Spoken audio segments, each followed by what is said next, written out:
Hello and welcome. My name is Dr. Murudo, and today we are going to be talking about hidden shadows. We're going to delve deep into the issue of childhood trauma and how it affects individuals in childhood, in adulthood, throughout their lives. So basically, in every child's life, there are these intricate things, these little things that can occur that we basically are unaware of, that they might actually affect the child's life. There's things like trauma, there's things like abuse, there's things like physical abuse, neglect, having huge responsibilities thrust upon these little children. Imagine a girl called Taryn. In the early ages of her life, she was exposed to domestic violence. The mom is always being beaten, she is beaten, sometimes scolded for things that she doesn't understand. This child is going to grow up with the trauma of the constant violence. She's going to find it difficult to trust. She's going to find it difficult to form emotional connections just because of that trauma that she's experienced. Let's take, for instance, a boy, Simba.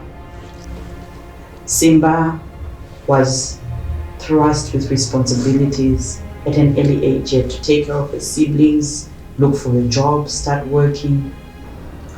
These children and other children like them experience what we call childhood trauma. Childhood trauma is basically any situation, instance, words that are said to a child that make it difficult for them to cope, that cause them psychological distress. So contrary to popular belief, most of us believe, they're just children. They're not going to feel anything. It doesn't affect them at all. They know nothing.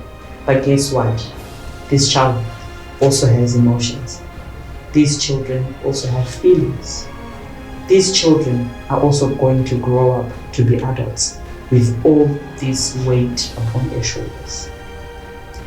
So why is it important to deal with childhood trauma, to avoid childhood trauma?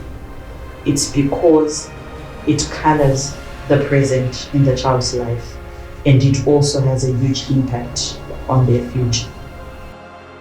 So what does childhood trauma look like? What really is it? Because you might be wondering, did I go through childhood trauma? Am I traumatizing my child? So childhood trauma basically is anything that disrupts the child's quality of life, something that makes it difficult for them to cope. There's physical abuse, maybe the child is being beaten up, they're being injured, and being put in situations where they're likely to be physically injured. There's also verbal abuse, offensive language, scolding this child, telling them you're worthless, you're worth nothing, you will amount to nothing.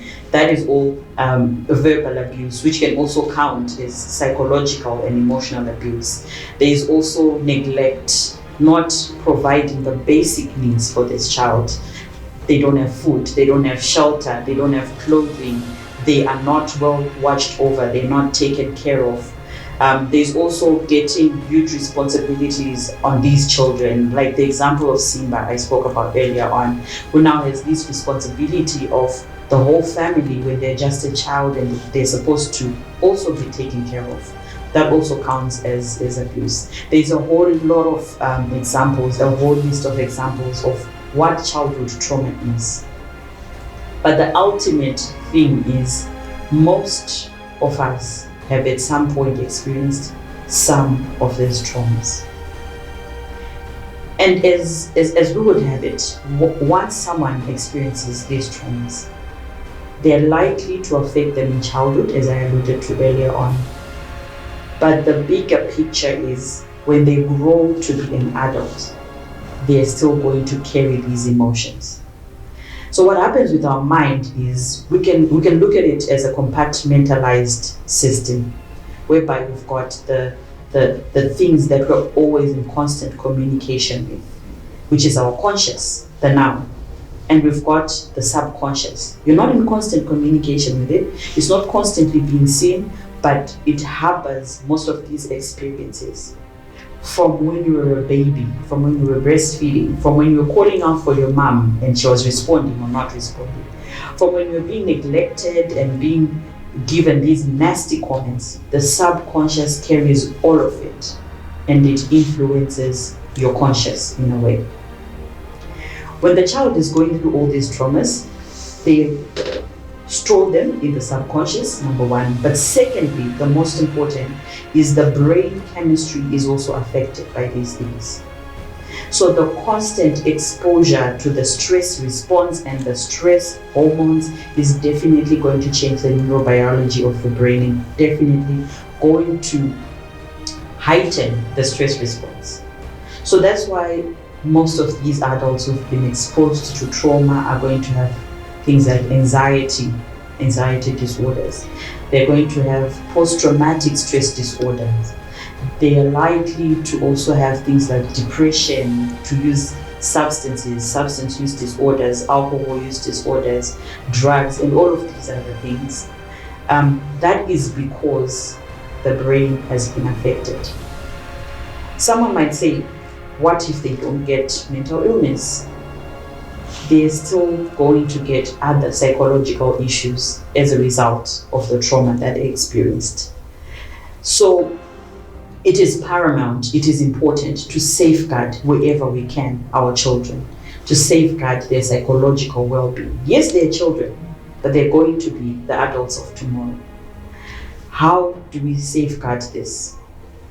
By having policies in place that protect children from harmful and traumatic experiences, by having parenting skills or parenting styles that foster understanding in children, that foster listening, that give children an open platform to express themselves when they experience these things, and we can react in good time. And as an adult, you might ask, okay, I've already gone through these experiences, I'm already an adult, I'm already distressed, I don't know what to do. The good news is help is everywhere.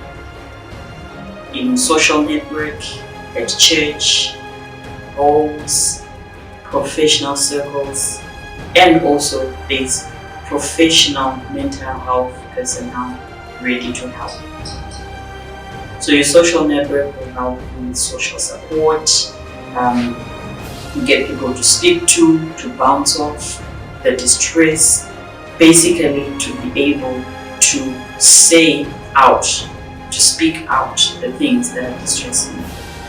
And then professionals are there in their different levels and different aspects. We've got counselors, systemic counselors, psychologists, and then there's also the psychiatrists who are doctors who then come in, especially when there is need for treatment, for example, for things like depression, PTSD, all those illnesses that can arise as a result of childhood trauma. But ultimately, the take-home message is children are human beings too. Children experience trauma. Children have got psychological responses to trauma. They've got behavioral responses to trauma. They've got emotional responses to trauma. And at times we might just say, this child is naughty, they behave in certain ways, but they're just exhibiting their traumatic experiences. And it is important to be watchful and to react in time so that we foster the next generation of mentally healthy adults.